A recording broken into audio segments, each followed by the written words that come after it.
Weather Words with Frank Ward is a production of The Reporter, Delaware County's leading news source. This episode of Weather Words with Frank Ward is sponsored by Klinger Power Sports on West Street in Walton, your one-stop shop for outdoor recreational vehicles. Klinger services all recreational vehicles it sells. Stop in today to see how Klingers can help you enjoy the great outdoors in comfort and in style. Good day. Here it is Monday, and you might have noticed we had a short report last week because we missed a day. In fact, the short report was one that I wrote and got picked up, only because my colleague's been sick. Okay, so we're going to summarize all of last week and the storm that we did but didn't get, and we'll get to that in a minute, and what the outlook is. The one thing I can tell you, for the most part, it's still been cold. Let's start with last week. Monday finished at -12. The next day was -7. We had -5 yesterday, and it's like we can't get rid of these negative numbers. And I will tell you, things are heaving and whatever. Some of you are probably having trouble opening and closing some of your doors. Some of you have probably found that, gee, there's a ripple in my carpet that wasn't there. That's only because your house is telling you parts are expanding and parts are contracting. That is normal for the winter, except it usually doesn't last this long. We even had some warm days. I can't believe we went above freezing, and that sounded wonderful. Except the freezing also went above freezing happened right when the storm was coming. And there were all sorts of predictions for that. From anything from 8 to 12 inches of snow to 1 to 3 inches of snow to nothing but rain. I mean, no matter what you turned on, we got a different forecast for this area. Well, believe it or not, we did get 3 of those things. But on Friday in the evening and all night, it poured. Well, that was a bad thing because this ground has been frozen solid from all those below zero and below freezing temperatures and everything else, so the ground was like concrete. So the stuff that did melt ran into places it's never run into before because it couldn't soak in. And believe it or not, we had puddles sitting on top of the snow and everything else. Well, they're frozen quite solid right about now, and things were just very different. What happened during that night and into the early part of Saturday morning, we got 1.55 inches of rain. Okay. About 6 o'clock in the morning, it changed to freezing rain. And that wasn't very good at all because we had soggy, wet snow. You know, when I got up and saw it raining, I figured I'd turn the light on finally when I went out and the snow would be gone. It rained at 32.6 degrees. The snow didn't melt. So you had a bunch of soggy, wet snow. And as soon as the temperature went below 32, it froze solid. And then we put the freezing rain on top of it, and that was wonderful. As long as you didn't have to go outside, okay? I put those cleat things on my boots to walk to the barn. The only good thing that happened here was the freezing rain actually solidified before it got to the ground at the very end. So we had a whole bunch of ice pellets all over the slippery ice, at least on the driveway, and that was great. Anything that was bare, however, looked like a skating pond. And even the gravel that was exposed from the rain froze over and you couldn't even stand near it. I mean, it was one of those kind of days. If you tried to get in your car, I'm sure you had a wonderful job trying to open the doors and everything else, unless it was in the garage. Okay.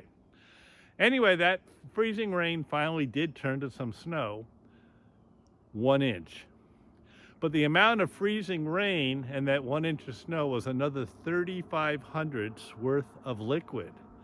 Had that been all snow, we would have had somewhere between 18 and 20 inches of it that we then would have to worry about where are we going to put this, okay? It wasn't good because the people that plowed it down to the ice, and then you had to do something with the ice.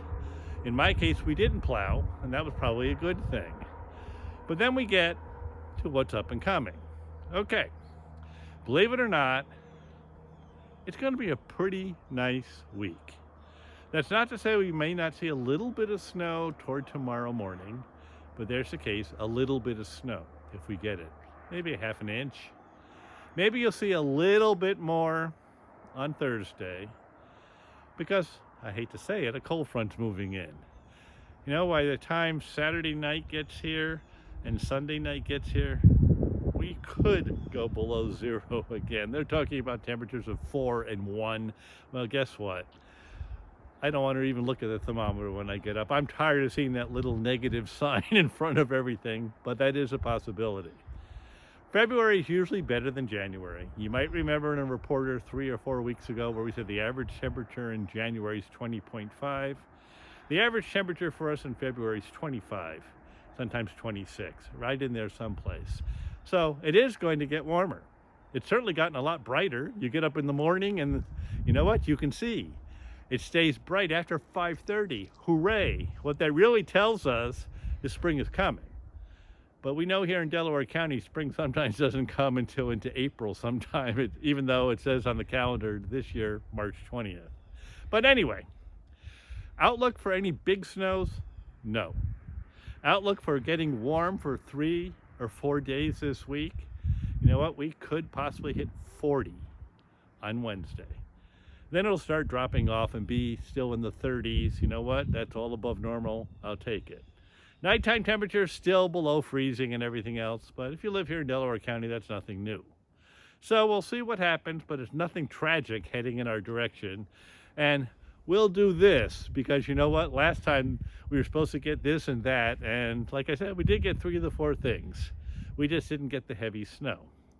Now, a few weeks ago in the reporter, there was a thing about some people are talking about maybe we shouldn't burn wood. Well, I looked at that and says, they're missing the point. First of all, burning wood is a minor fraction of anything being put into the atmosphere. It's also nothing more than burning present-day carbon dioxide in a tree. That's not our problem. Our real problem, and I've said this in the past, it's all those fossil fuels, oil, coal, natural gas, stuff that's been in the ground in some cases for hundreds of thousands or millions of years. You burn that and you're adding to what's happening. One thing about burning wood, understand you tie that to the logging industry. Well, around here we don't have clear cutting and things like some of the things you see out in the far west. We selectively cut. The loggers take the number 1 logs and sometimes if they're good a number 2 log. But sometimes the number 2 logs and the logs above that, they become firewood. Okay, it gets cut up. Logging's actually a good thing for our woods because it lets the sunlight back down to the ground. That causes more plants to grow, not just trees, and it does help all the young ones, but also all your underbrush and everything else. And remember, trees and all that underbrush, the other side to a tree, take in CO2 and release O2. You know, none of the green energy things talk about that. It's really too bad we can't do something with chlorophyll and solar panels. Far more efficient. Look what a plant actually does, okay? We'll talk about that a little bit later in the spring when we finally get over to some of the things around here. This is not a year to go traveling anywhere during the wintertime. But understand, you're only recycling the carbon from the last, and a tree about this big around, they usually don't cut those. Some cut a 14-inch tree. Most people like them bigger because the sawmills like them bigger. Okay, so maybe you're going to cut down a tree that's 50 years old. You know what? That carbon is brand new, recent carbon. It's not the thing we need to worry about. We do need to fix the things from that stored carbon. In some cases, some of it's been stored for millions of years. That's our big problem, not burning wood. We'll get to that a little later in one of my other broadcasts. So stay warm, actually enjoy what's up and coming. Believe it or not, if it actually warms this afternoon, I'm gonna start pruning my fruit trees. Tomorrow, because it's not gonna be warm, maybe in the 20s, no. Wednesday, yes, I'll finish pruning some more of my fruit trees because it's gonna be nice enough to be outside. You know what, right now it's about 25, 26 degrees. I'm in this. You know what? It almost feels tropical compared to what we've been through with those single numbers and those temperatures. Oh, we got to 12, you know.